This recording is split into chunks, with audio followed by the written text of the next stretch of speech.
The presenting sponsor of Moontower Soccer is FVF Law. To find out what makes FVF a different kind of injury law firm, you can visit fvf.law.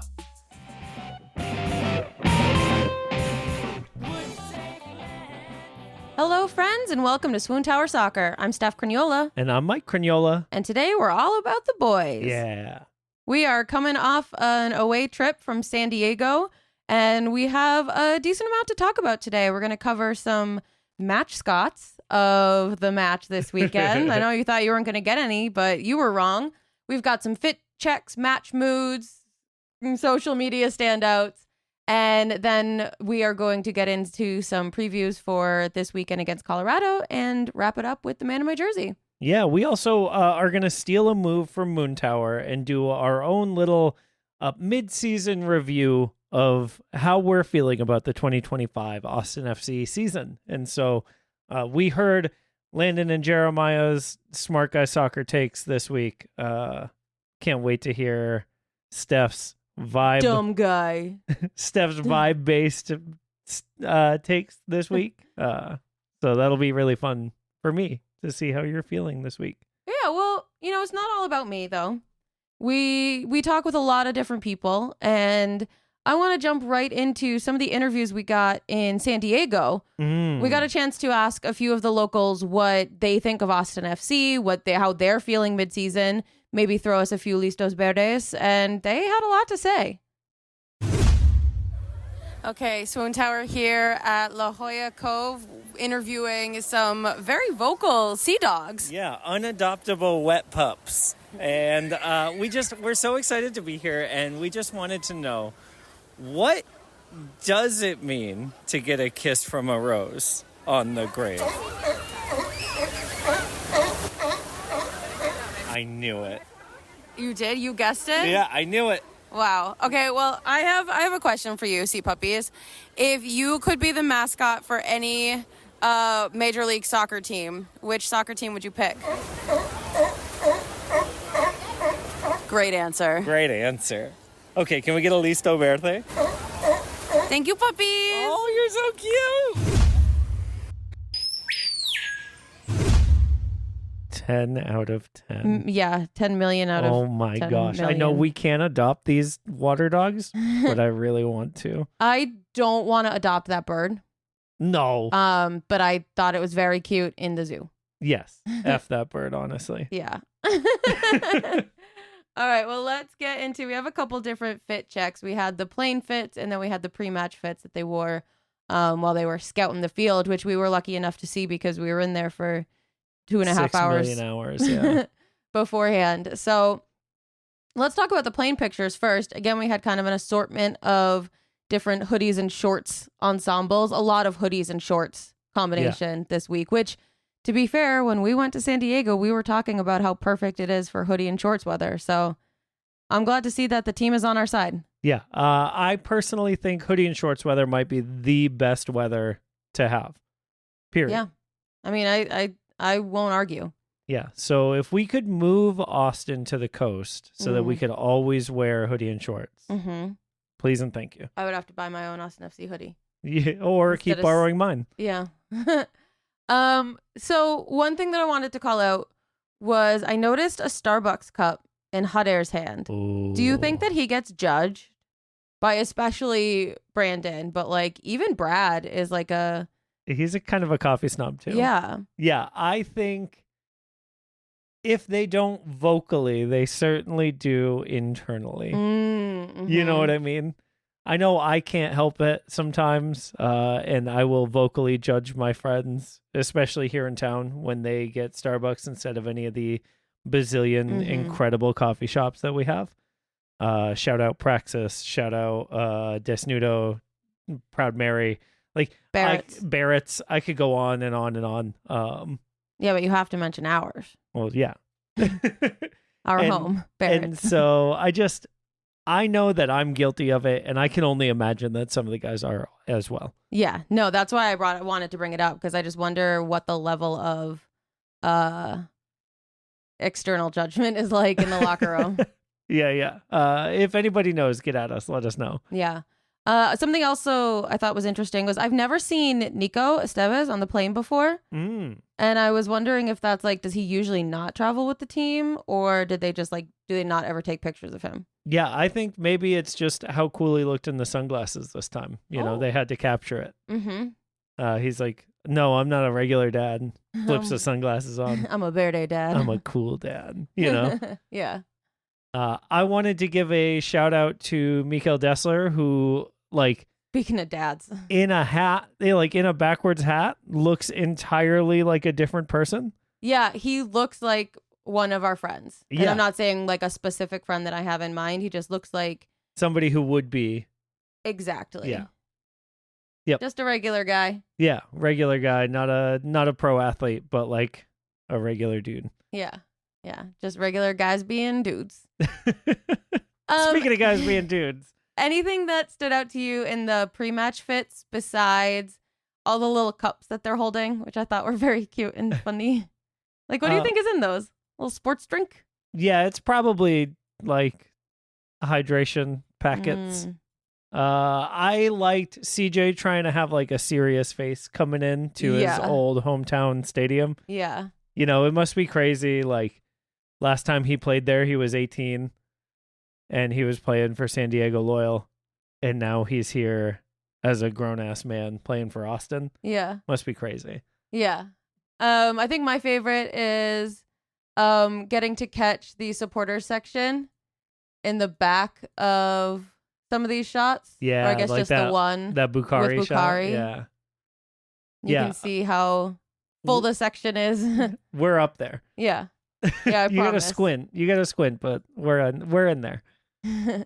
Man, that was like the tallest climb. Yeah, should we get into match moods? Oh yeah, we can just do that because there aren't a lot.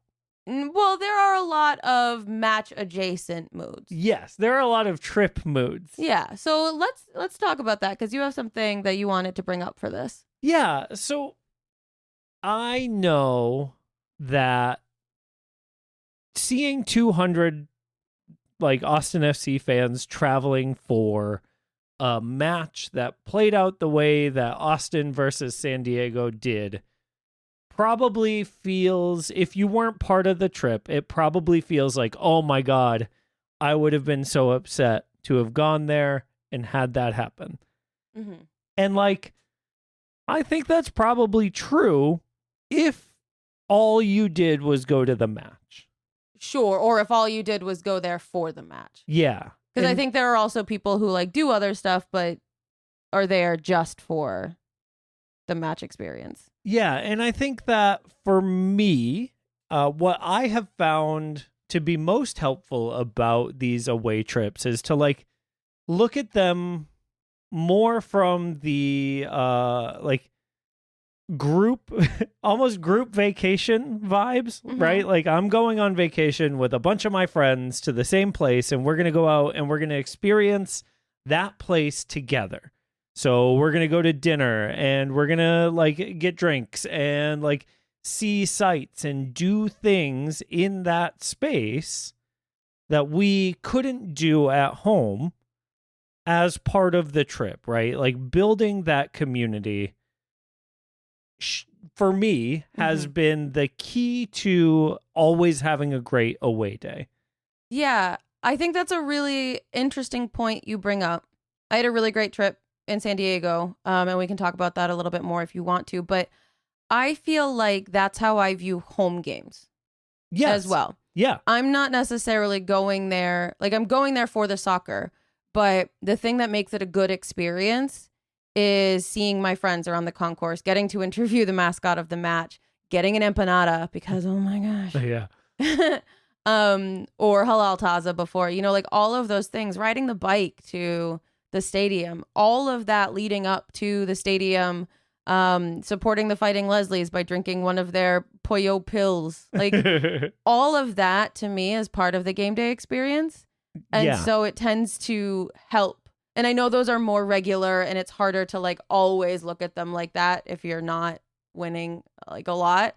But Yeah, I think that's a good point about away days and also about home days. Yeah, I think that's a really great call out, especially right now. I know a lot of us are thinking about kind of 2026 because we know that as season ticket holders, that renewal time is starting to come up. Mm-hmm. And I know for us that we won't be giving up our tickets, even though we know that we could get cheaper tickets on the secondary market. Right. Because of the relationships that we've built with the people in our section, because that's our section, right? There's a sense of like belonging and home and community that we've built in our little corner in 107, and going to the games is something that we're always going to do. And so, I mean, it just makes sense for us at right now to like keep those, right? Right. And so I think people who are kind of struggling for this, I think the thing to ask yourself is like, is the space that I'm in enjoyable enough for the cost that I'm paying when I factor in everything that isn't the team, right? Because we can't control what happens on the field. Right. We can do our best to will them to victory by singing songs and cheering for them and yelling when the bad things happen, right? But like what we can control are the relationships that we make with the people in the stands around us. And so while we're in moments like we're in now, where the team is not performing as the best team in the world, even though we know they are, I think it's just important that we think about that, right? Yeah. And so this weekend in San Diego, we got to go to the beach. We got to go to the zoo. We saw the Old Globe, which is for Shakespeare nerds like us a big deal. What was your highlight of the trip? I really liked the Natural History Museum. Yeah. I loved getting to go out with some friends on a sunset cruise. Yeah, the sunset cruise was cool. I liked getting to walk through the Little Italy farmers market. Yeah. Like we did a lot this weekend. Yeah. We did a big dinner. We met up with a bunch of supporters from San Diego's supporters group, the Riptides. Like that's a cool opportunity to like connect with other MLS fans who like are supporting their club in a similar way to the way that we are, right? Mm-hmm. And when the vibes match up, it's really, really enjoyable. I think some of our highlights of trips have been those situations, right? Like every time we go to Minnesota, we always go to the Blackheart to hang out with the True North Elite and that whole crew. So like those are moments that as away days happen, that's the stuff that keeps us coming back, even when the play on the field is not necessarily as inspiring as it could be. Yeah. I had a great weekend. The weather was perfect. Yeah. More of that, please. Yeah. In Austin. +1. Yeah. Well, do you want to slide right into our social media standouts? But what about the goal sellies? Do you want to slide right into our social media standouts? Oh. So I wanted to give a shout out to Danny Pereira and his family. A2Toques, their foundation, had their first event. They did a little meet and greet with Danny at Delicious Mary's, which is Venezuelan food. And it looked like they had a lot of folks there, which obviously we would have been if we weren't in San Diego. But I'm excited to see more from them. Yeah, coming soon. Yeah. I loved seeing all the pictures of the kids who like were getting their pictures taken with Danny and Little screen printed Danny Pereira's #1 fan shirt. Yeah, so cute. Yeah. But good for them. I'm really excited to watch that foundation grow. It's so important and cool what they're doing. So yeah. Speaking of Danny and speaking of cute, this picture of, I guess, 2 pictures of Danny and Alexander Svatok, where Svatok is basically like piggybacking him around the field. so adorable. And then the club posting like his 2 moods for SWOONTOWER or whatever, and it was one with like laser eyes and then one where he's clearly having a good time. I love that it seems like he's really, really warming up this year. And he's getting so much better on the field. Like the Yes. fact that those two things are happening at the same time, I do not think is a coincidence. No. So it's great to see him starting to kind of be more embraced in his space here. Yeah, absolutely. Speaking of getting more comfortable in his space, little Instagram story of Brandon Vasquez at Desnudo with some Desnudo beans. So expect some espresso content, some latte art coming your way. That's right. Unless, I mean, it's so good, he might just drink it instead of taking pictures of it. Ooh, I hadn't considered. God, it's, y'all, if you haven't had Desnudo yet. I want to go to Desnudo. Yeah, get there. I'll be there tomorrow. I'll be there today if you're listening. Oh, on Friday. Yeah. Nice. Yeah. All right. Speaking of nice, y'all know if you listen to this show, you've heard us talk about Brad Stuver and his work with the Laundry Project. They've got an event coming up soon at Hop Squad, and they did so well with donations last year, much in thanks to the Fighting Leslies, who came with a literal truckload of supplies, that they are not asking for supplies donations this year, just your dollars. That's right. Yeah, it's money and it's hanging out. They just they want to put together a little hangout event. So bring your dollars to Hop Squad. When we find out more about when it is, I cannot find the social post right now, but when we do, we'll let you know. Yeah. Something else with Brad this week. We got a little season ticket holder note in Letter. our inboxes. I think it would have been better if he had handwritten each of them and like wax stamped them, but that might be asking for too much. Personally delivered to the house. Oh, do you think Brad knows where we all live? I don't think Brad does, Do you but I think want- our ticket rep does. Oh, yeah. I forgot. We have a ticket rep. Yeah. So when you pay for your season ticket. Okay, talk about the letter. I just thought it was a really nice email to get. I know the cynical side of the fan base might be saying, well, they've got to do something because renewals are coming up. And they're not wrong. But I also don't think Brad Stuver would put his name on a thing if he wasn't fully, if he didn't fully believe that, right? And I think that's the biggest thing about each of these players as we talk about all of these losses. We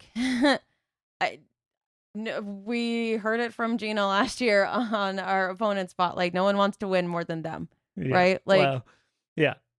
We also heard that from her weeks before they fired Nico. Yeah, I know, but I'm saying, it's an important lesson to remember, is that they are, when we ran into Diego Rubio in Minnesota last year, the first thing he did was apologize. Yeah. I don't think this is coming from a corporate place. Right. Yeah. And I think to that point, right, we know how much Brad Stuver loves the fan base and how much he loves being in Austin and how much he's trying to give back all the time. And so to hear it in email form doesn't feel disingenuous because he's doing all of the actions to prove that in his day-to-day life, right? Yeah. If we got it from someone who never posts, right? If last year's letter came from Matt Hedges, who hadn't updated his Instagram since 2022, or even Seba, right? I might question it. Yeah. But given that it's a guy who posts all the time about how much he loves Austin and is out in the community doing work, I 100% believe everything that he's put into this letter. Mm-hmm. What I will say is that I don't think Brad Stuver necessarily needs to be that guy doing this. Brad is always the guy doing this, right? We know that Brad feels this way. We see it in what he does. Every week he's giving everything he's got for the club, right? I would like to see more players on the team kind of taking that mantle of like expressing how important it is to play for Austin. Yep. I think that's So a great way to put it. Speaking of players who gave everything they have. Oh yeah, let me hear. No let me matter hear about how Pluckers. much or little it was. Okay, so first of all, huge shout out to my friend Jana. I guess I can say our friend. She's your friend too, but I'm allowed. She's my friend. Jana invited me to. Jana won this Pluckers trivia night, play with the players thing. And she invited me to go with her, and I did. How cool were you about the trivia? Because here's the problem: is that I think everyone expected everyone to be like, "Oh my god, Austin FC players!" Ooh ooh ooh, and I was like, "Trivia!" Yeah. Also, y'all, it's really important for you to know that she had to apologize to her CEO once for being too intense at company trivia. No, okay. So here's the thing. First of all, I was on a team with my CEO. We won. That's not. But then it turned out that like we didn't know that it wasn't the fastest and most correct team to win. It was just the most correct team. So when we were done, we had like 5 or 6 full minutes to wait for all of the other teams. And I said, I am so sorry for who I am when points are on the line. Yeah, so this is the background that I think our listeners need before this Pluckers story. So everyone else, I assume, goes to Pluckers to have a good time and meet Austin FC players. Was that the vibe? Yeah, it was really cute. What cute. was your vibe? My vibe was immediately interrogating everyone at our table of what their trivia strengths are. And how did that go over? Well... Riley Thomas. So it was Riley Thomas and Steph Cleveland at our table. Okay. And Riley said, "Well, I'm probably pretty good at history, but like American history, I don't have like the worldly knowledge that the other guys have," meaning Diego and Ilie. Sure. And then he said, "Also country music and sports, but not soccer." And I was like, "My guy, what?" Yeah, what? He's like, "If there are like football, like American football questions, I've got those." And I was like, "Okay." So we were like coming from behind. Steph wasn't sure what his trivia strengths were. Shout out to our table mate Peyton, who really he did a great job tossing in a bunch of great answers. Jana came in clutch. Our other table mate, Jason, missed the one 80s music question that he was so certain if there was any 80s music question, he would get it. Wow, he Jason. Didn't. You've been shamed on the podcast. Yeah. And it was so fun. Like, yes, I started off maybe a little aggressive about the trivia piece. What? But I chilled out so much when I realized that we weren't going to win. We were just there to have fun. And I had so much fun. And I'm proud of you so much, Jana, for inviting me, because it was an enlightening night. Tell me more. I learned that Steph Cleveland has an engineering degree from Dartmouth. Okay, Dartmouth is a good school. I learned that Riley Thomas has an MBA. Wow. Uh-huh. They wanted him to come back and play another year of soccer, and he said, "Only if you give me something for it." Which, God, that's business, baby. Yeah, that's a negotiation, and he won. He won. I just think that's really special. It's such a great way to make sure you're continuing your education and getting to play soccer. I put my pitch for Riley's mom and Steph's wife to come on SWOONTOWER. Yep. Oh, come on, Shellbug. Yep. Where I'm crossing my fingers. And yeah, it was just a really great night. We talk about it all the time. These are just guys, right? These are normal people. But you really saw it at something like trivia. Everyone is at an even level, an even playing field. We weren't doing soccer drills, right? We were trying to answer questions about TV shows and pop songs. My favorite part of the night, I think, was learning that Diego Rubio is a huge troll. I mean, I feel like we know that from his play on the field, but tell me more. So one of the questions was, we had a list of like 10 teams and we had to put them in order of like the highest valuation of European teams to the lowest, like the top 10. And I had our paper up. None of us knew. I said, I wish Mike was here. He would know this. And so I had my paper up kind of behind me, and Diego came around 2 tables to snatch that paper out of my hand and look at it. And I was like, are we right? Because Stef and Riley didn't know. And he like looked at it and he was like, I was lucky because I just saw a post yesterday that had the top 5 in order, and I remembered that. And I was like, okay, so are we right? And he hands it back and he goes, no. He's just like literally he'd away. And then he like accidentally gave us an answer later on, which was awesome. Like he came over to check because I think he trusts Riley and Steph more than himself, or maybe just our table looked like we knew what we were doing. We didn't. And he comes over. He's like, this is Rihanna, right? And Peyton was like, yeah. We didn't know. We had no idea. It was Rihanna. Oh, nice. Yeah. So we know that Diego is a pop girly. Yep. Diego's got one. Yeah. Well, I guess 2 because he had the soccer one too. Right.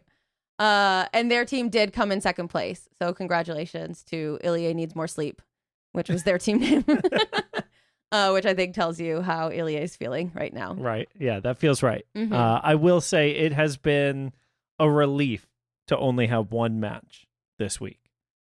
Yes.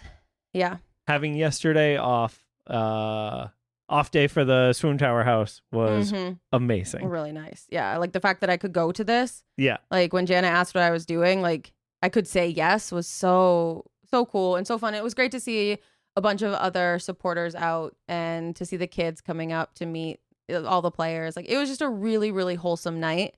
And I am sorry, Riley and Stefan, like for who I am. When there are points on the line? When there are points on the line. I'm so sorry. I'm so sorry. And also, I had a lot of fun. And I hope that you forgive me. I also found out what their karaoke songs are. Oh? But I feel like that should be a Patreon level reward. Okay. I like that. Patreon.com/moonsour That's good. That's good. Good work. So Ilya was tired, but you know who else is going to be tired? Who's that? Austin Rise. Yeah. Who played their first TST game tonight, Thursday. And when you're listening, they have 2. So if you're listening to this before 9 a.m. Central, you can catch both of their games today. One is at 9:15 a.m. and the other is at 5:30. And these are the last 2 games in their group stage. Yep. And if they win both of these games, they should go on to play in the knockout rounds. For $1 million. $1 million. I love TST. Me too. I think it is the most unhinged, fun tournament, and it's so sick. I thought Austin Rise looked phenomenal against the U.S. women, which is like such a stacked, legendary team. Yep. And for them to put up as good a fight as they did should be really, really encouraging for these next 2 matches. Absolutely. They looked amazing. For y'all who aren't familiar, TST is a 7-on-7 tournament where basically anyone who has the entry fee can enter. And so you have 7-on-7 and they play 2 20-minute halves. Now, let's say the score is 1-0 at the end of that time. They add 1 point to the highest score, and that's your target score. And now, the first team to get to that score wins. But every 3 minutes, they have to kick a player off the pitch. So it goes down to 6-on-6, then 5-on-5, then 4-on-4, etc. Yeah, it stops at 2v2. So games can get pretty crazy, but you have to score a goal to win, which is great. It's so fascinating. And the pitch is smaller. It's really, really fun. It moves so fast, and it's really a great tournament to watch. And they're all free on YouTube. So if you have nothing going on, or if you have something going on. Put the Austin Rise game on instead and in addition to. Mm-hmm. Because we're going to win the tournament. Yeah, we are. All right. Now, I do want to take a moment before our ad break to go back to San Diego for a moment because we forgot to talk about something really important. Well, so I was wondering if we should hold that for the mid-season recap. Yes.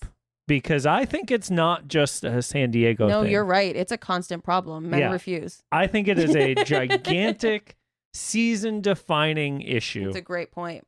And so, John Smith, we're coming for you we're after coming this ad for break. you after the ad break. SWOONTOWER Soccer is brought to you by our friends at FVF Law, the official injury lawyers of Austin FC. FVF is a different kind of personal injury law firm dedicated to community, transparency, and client education. And they have their own podcast called Summary Judgment, where they never slander Julio. Check it out wherever you get your podcasts. You can go to FVF.law to find out what makes FVF a different kind of injury law firm and why understanding your legal options can dramatically change the outcome of a case.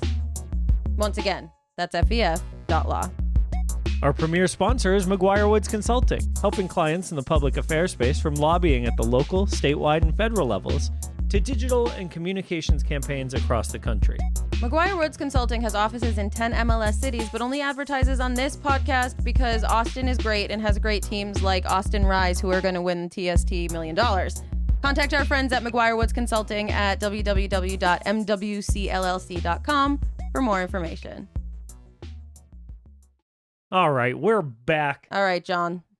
Here it is. Let's lay it out there. Here's my biggest, this isn't even my biggest complaint of the season, but I feel like it might be. It might be. Yeah, it might be the thing I've complained the most about. Okay. I am all for people complaining about mistakes made and goals given up. But let me tell you, not every goal that's given up is Julio's fault. And Phil West did a little article a couple weeks ago on whose fault each goal is. And even in that, he split the difference for one of the Houston goals between Svatak and Julio, who's like the whole defense. And I'm pretty convinced that it was just Svatak's fault on that goal. So like even Phil's doing it. I will say that specific goal, probably both of their fault. No, it was specifically Svatak's fault. That was the week I was on SWOONTOWER, so I paid attention. But yeah, that's the thing is that like, as an example, maybe if we just like create an example. Okay, right? let's create an example. Let's pretend that it was a Saturday night in San Diego. Okay, right? weather's beautiful, Picture sunset's this. Incredible. Yep, the flags are flying in the stadium. The breeze is breezing. We're there watching the team. We're down 1-0, but you know that's not as bad as it could be. And then a second goal is scored by San Diego. For example, like let's just make that an example, right? What might someone who is wrong do at that moment? They might look back at a fan of Julio Cascante. A beautiful woman. Thank you. So smart, so right, talented. this is fictional. Who could she possibly be? And they might say something like, wow, okay, where was Julio on that? And where might Julio have been on that? Julio might have been off the freaking field. That's right. Not even playing. Because Julio had been injured over 10 minutes previous and taken off the field. Cannot believe that he got blamed for that goal. Right? Wasn't even there. Wasn't even on the pitch. Come on, John. Come on, John. Random idea person who would ever do that. Certainly not our friend John. Wow, John. Wow, fake person.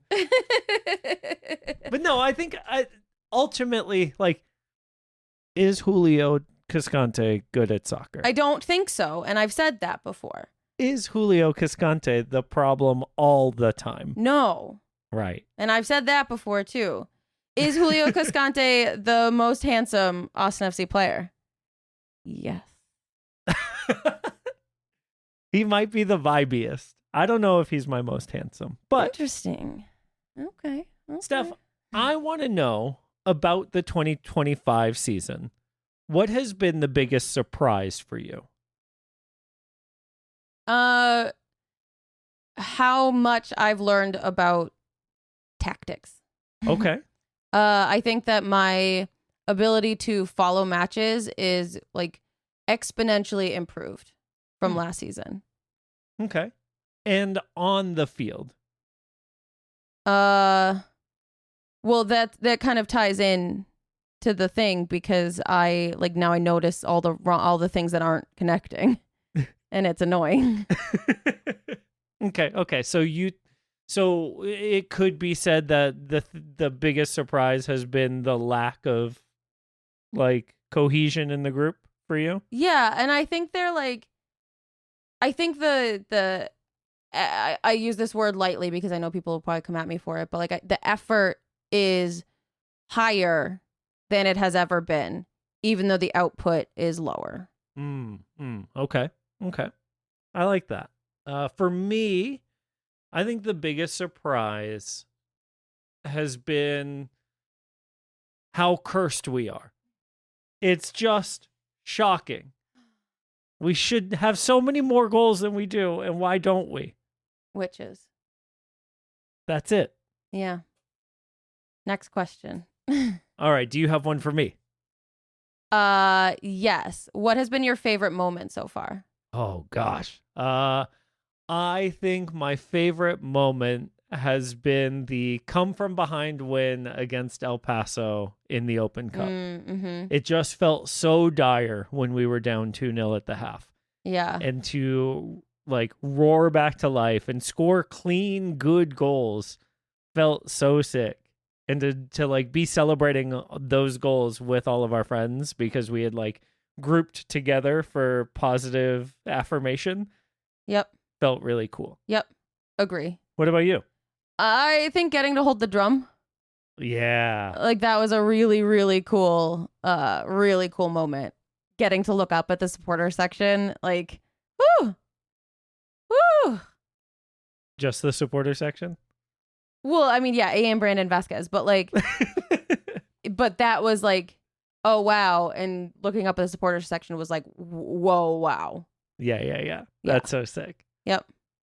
All right. And what do you hope for the rest of the season? I hope we start scoring goals. Yeah. Like, is that too basic? Maybe, but tell me more. I hope that the pieces, we've been talking for like 3 months, it feels like, that the pieces aren't coming together. I hope that the pieces just snap into place. Everyone gets a good little nap and it happens. Yeah. Could really use it. Yeah. I don't know. And like that's crazy. Like I feel like I have built my like Austin FC fandom around like hanging my hat on a thing that we're doing well and like seeing a way to kind of expand that, right? But like I don't feel like the team has consistently done enough in one way or another to find that thing for me this year. And so like at the beginning of the year I would have said, well, like the defense is there, so it's only a matter of time, right? Even if we only win every game 1-0, right. That's something. But like we've given up so many goals lately and look so disorganized in transition, and like all of these moments have just been so tough that I don't know. I would like to start to see some consistency, I guess. Okay. That's a good hope. Yeah. And so that's, I think, kind of where I'm at is like, give me a baseline to expect the rest of the season to go through. All right. I like that. At least then I can set my own expectations and like manage what I expect to happen better. Yeah. Well, do we want to talk about expectations for this weekend? Yeah, I think that's a good transition. As you all have been very aware, May was Crazy. absolutely nuts, and we just haven't had the time to get a guest from Colorado. Yeah, we realized that we had a recording for SWOONTOWER tonight, and so we have done our own little opponent spotlight here. I went ahead and watched some of the press availabilities, and we've done a little bit of research here, and so I guess we can set the table with where Colorado's at, and then we can talk about kind of this weekend specifically. Yes. So right now, Colorado's 8th in the table.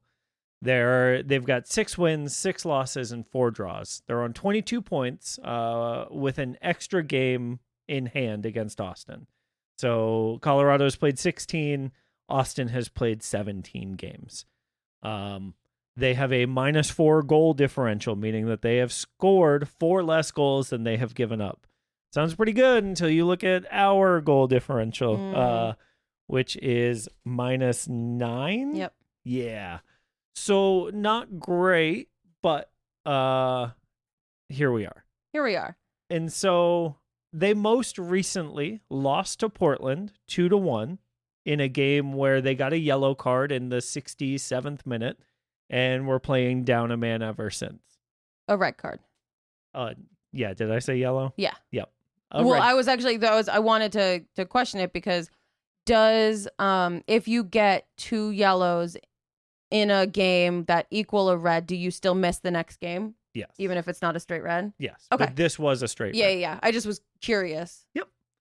And so right now, they will not have their Wayne Frederick was the player who got the red card. He's kind of a backup player anyway, so he's not like 8 years old. Yeah, they're not really gonna miss him, especially not with Rafa Navajo back. So their DP striker has come back from injury, got 25 minutes against Portland, and has been looking pretty good in training, according to manager Chris Armas. Also in that Portland game, Ted Pietro came back and got 65 minutes coming back from an injury. Jordy Mihailovic left with a cramp halfway through the game, and we've talked about Jordy and how good he is, but he is expected to be fully fit and ready for the Austin game. Okay. The only players that they're not going to have are Cole Bassett and Zach Steffen, who is out with a knee injury from U.S. men's national team camp. Okay. So I have a couple questions for you based on our lineup and theirs. Yeah. How do you think seeing Danny and Dessler getting more time back from their injuries will impact us in upcoming matches, especially this one?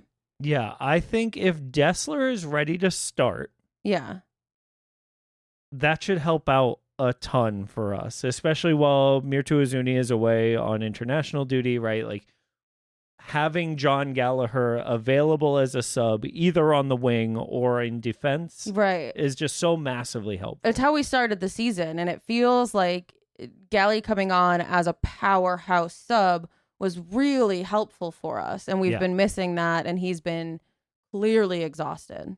Yeah, the fact that we can also play Sabovic and Ilya now that they're back from their yellow card suspensions, like, gives us a lot of choices in the midfield that we did not have against San Diego. That said, Colorado is still super strong in the midfield, even with Cole Bassett out. His younger brother, Sam, also plays for the team and is really good. Ted Pietro is a U22 player who is like, he's one of those U22 players that doesn't, he's not a lottery ticket, but he's just a really good player at a lower cap hit. And so he's super valuable for that reason. Okay. And we know that they're bullies. Yeah. So how do you think that will, they're tough? Yeah. How do you think that will like show itself in their house versus ours? Yeah, I think one of the things that people talk about all the time with going to Colorado is how the elevation really affects players that don't train in that kind of situation. And so some teams try different strategies of like flying out either super early or flying out the day of the game so that like your body isn't in that middle transition period, right? Like it's either not at all transitioned and so like you seems dangerous, or it's like fully acclimatized, right? Do you think we're gonna see a lot of those little O2 puffers?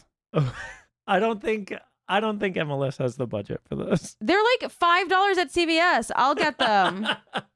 I've never seen people use them on the sidelines. Well, Nico, if you're listening, give him a little shoop shoop of oxygen. Yeah. Little puff puff. Yeah, pop them with some inhalers out there. Yeah.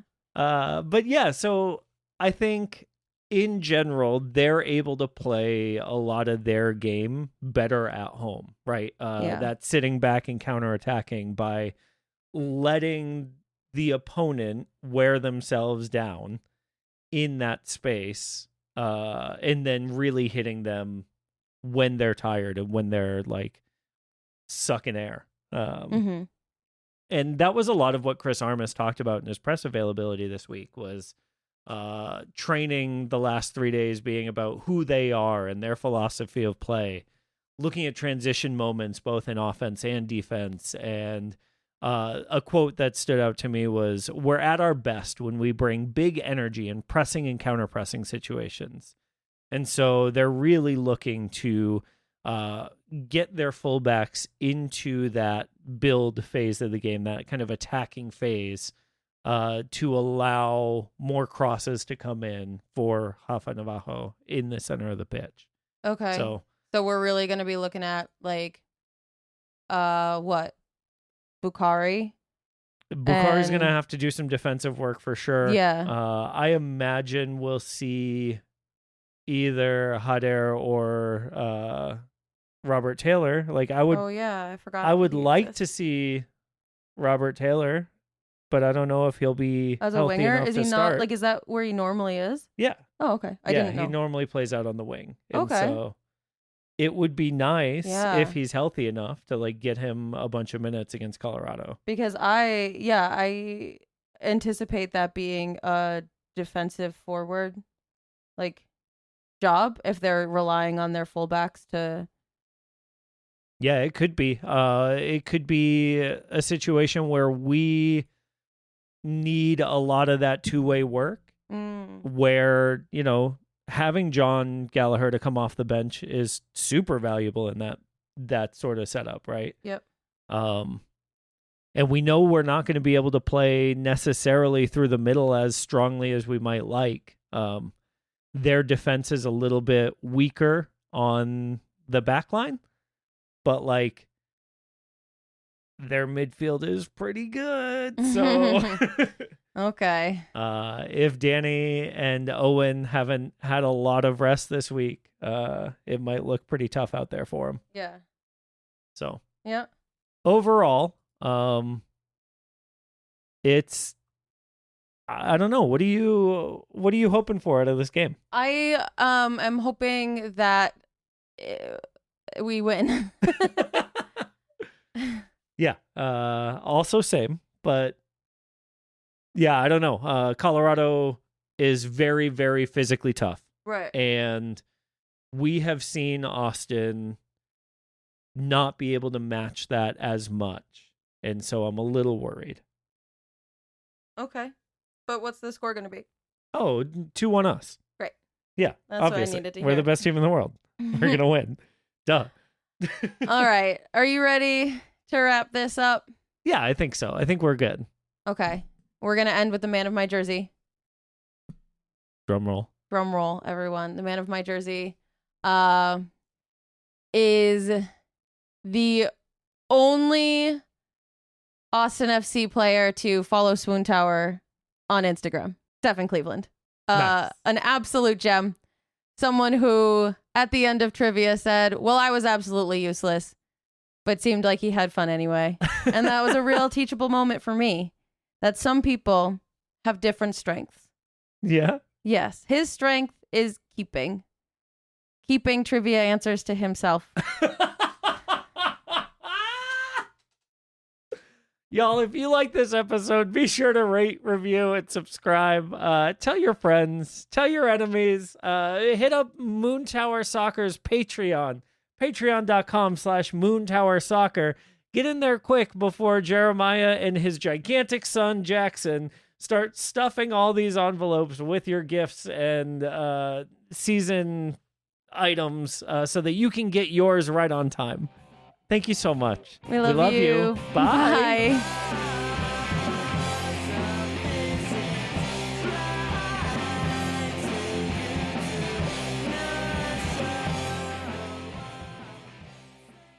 I will marry Chewy's. Yeah. Because they love Chew Boom Boom sauce.